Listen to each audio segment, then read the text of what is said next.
Pagbasa mula sa unang aklat ng mga hari. Nang matanda na si Solomon, nahikayat siya ng kanyang mga asawang taga-ibang bansa na sumamba sa kanilang mga diyos-diyosan. Hindi siya nananatiling tapat sa Panginoon. Hindi niya sinundan ang halimbawa ni David na kanyang ama. Sumamba siya kay Astarte, ang diyosa ng mga Sidonyo, at kay Nikom, ang kasuklam-suklam na diyos-diyosa ng mga Amonita. Ginawa nga ni Solomon ang ipinagbabawal ng Panginoon at hindi niya sinundan ang halimbawa ng kanyang amang si David na naglingkod ng buong katapatan sa Panginoon. Sa burol na nasa silangan ng Jerusalem ay nagtayo siya ng mga sambahan para kay Semos, ang karumaldumal na diyos-diyosa ng Moab, at para kay Molok, ang kasuklam-suklam na diyos-diyosa ng mga Amonita. Ipinagpagawa niya ng kanya-kanyang mga dambana ang mga diyos-diyosan ng lahat niyang mga asawang dayuhan. Ang mga ito'y nagsuob doon ng kamanyang at naghain ng mga handog. Nagalit ang Panginoon kay Solomon dahil sa ginawa niyang ito. 2 beses na napakita sa kanya ang Panginoon at pinagbawalan siyang maglingkod sa mga diyos-diyosan. Ngunit hindi niya pinansin ang Panginoon. Kaya nga't sinabi nito sa kanya, "Dahil sa hindi mo paggalang sa aking tipan at hindi mo pagsunod sa aking mga tagubilin, aalisin ko sa iyo ang kaharian at ibibigay ko sa isang alipin mo. Ngunit alang-alang kay David na iyong ama, hindi ko gagawin ito sa panahon mo, kundi sa panahon ng iyong anak. Isang lipi lamang ang ititira ko sa kanya, alang-alang kay David na aking lingkod, alang-alang sa Jerusalem, ang lungsod na aking hinirang." Ang salita ng Diyos. Panginoong masintahin ang bayan mo'y gunitain. Dapat na magalak ang sinumang tao na makatarungan na gawang matuwid ang siyang adhika sa buo niyang buhay. Tulungan mo ako kapag ang bayan mo'y iyong nagunita. Sa pagliligtas mo, isama mo sana ang lingkod mong aba. Panginoong masintahin ang bayan mo'y gunitain. Sa halip na sundin ang utos ng Diyos, bagkos nakisama at maling gawain ng mga pagano ang sinunod nila. Ang diyos-diyosan ang sinamba nila at pinaglingkuran. Sa ginawang ito, sila ang nagkamit ng kaparusahan. Panginoong masintahin ang bayan mo'y gunitain. Pati anak nilang babae't lalaki inihaing lubos. Sa diyos-diyosan mga batang ito ay dinalang handog. Itong Panginooy nagpuyos ang galit sa mga hinirang. Siya ay nagdamdam sa ginawa nilang pawang kataksilan. Panginoong masintahin ang bayan mo'y gunitain. Ang mabuting balita ng Panginoon ayon kay San Marcos. Noong panahong iyon, nagtungo si Jesus sa lupain ng Tiro at tumuloy sa isang bahay doon. Ayaw sana niyang malaman ni Numa na naroon siya, subalit hindi gayon ang nangyari. Ang pagdating niya'y nabalitaan ng isang inang may maliit na anak na babaeng inaalihan ng masamang espiritu. Pumunta siya agad kay Jesus at nagpatira pa sa kanyang harapan. Ang babaeng ito'y hentil, tubo sa Serofenica.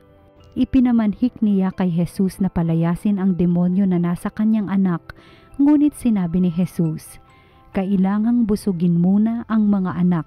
Hindi dapat kunin ang pagkain ng mga anak upang ihagis sa mga tuta."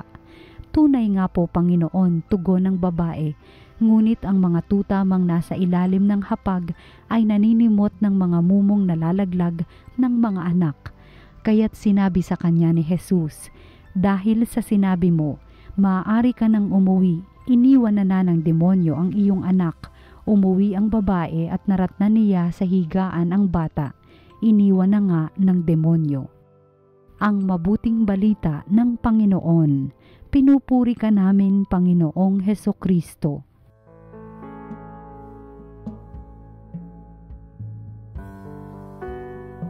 Magandang araw po mga kapatid kay Kristo. Ito po si Father J.D. Zaldivar ng Archdiocese of Manila. Pagnilayan po natin ngayon ang salita ng Diyos, salita ng buhay. Mga kapatid, lahat tayo araw-araw nagdadasal, hindi lang para sa sarili nating kaunlaran, kundi sa kaunlaran ng ating bayan, ang ating sinisintang bansa na Pilipinas. Dahil alam natin na kapag umunlad ang bayan natin, kasama tayo na uunlad din. At ano ba ang mga panukat natin ng kaunlaran? Paano natin sinasabi na umuunlad ang isang bansa? Batay ba sa dami ng yaman? Batay ba sa laki ng military army? Batay ba sa dami ng koneksyon? Batay ba sa dami ng import, export? Lahat ng ito madalas ginagamit natin na metric o panukat para sa kaunlaran ng ating bayan. Pero sa Bible, may mas mahalagang panukat kaysa mga ito. At ano iyon? Ang katapatan sa Diyos. Katapatan sa Diyos, katapatan sa Kanyang kalooban, katapatan sa Kanyang kautusan, katapatan sa Kanyang katotohanan, kabutihan, at kariktan. Hindi nababatay lamang sa dami ng yaman, koneksyon, dami ng armas, dami ng armadong tao, ang galing ng isang bansa, kundi sa kanyang katapatan bilang nagkakaisang mamamayan sa kalooban ng Diyos. Yun ang nagdudulot ng kaunlaran. Kaya nga sa ating unang pagbasa, narinig natin kung paanong nagsimulang gumuho ang pamumuno ni Haring Solomon dahil sa halip na i-prioritize niya, sa halip na pahalagahan niya ang katapatan sa Diyos, mas pinahalagahan niya pa ang makiugnay sa mga bansa na sumasamba sa mga Diyos-Diyosan. Palibhasa yung mga bansang ito, mayayaman, mga makapangyarihan, para establish, para lang magkaroon ng koneksyon at negosyo sa kanila. Si Haring Solomon, tinalikuran ang nag-iisang totoong Diyos. At doon nagsimula ang pagbagsak at paghina ng kanyang pamumuno. Mga kapatid, sabi nga ng pera natin, kung basahin ninyo ang mga pera natin, may nakasulat doon na linya mula sa Biblia, mula sa mga salmo. Sabi doon, pinagpala ang bayan na ang Panginoon ang Diyos. Blessed is the nation whose God is the Lord. Ang Diyos ay ang nag-iisang totoong Panginoon, hindi pera, hindi kasikatan, hindi armas, hindi koneksyon, hindi posisyon, kundi ang Diyos. Ngayong araw na ito, alam ko, papunta ka sa eskwela, papunta ka sa trabaho o sa negosyo, at gagawin mo to para umunlad ka. Simulan mo ngayon sa Diyos. At salamat dahil nanonood ka ngayon dahil sinisimulan mo ang araw mo sa Diyos. Siya ang mas mahalaga sa lahat. Siya ang totoong kaunlaran. At ipagdasal mo rin ang ating bayan na sana tayong lahat, higit sa lahat, ang Diyos ang unahin. Manalangin po tayo. Panginoon, salamat po sapagkat Ikaw ang pinakamahalaga.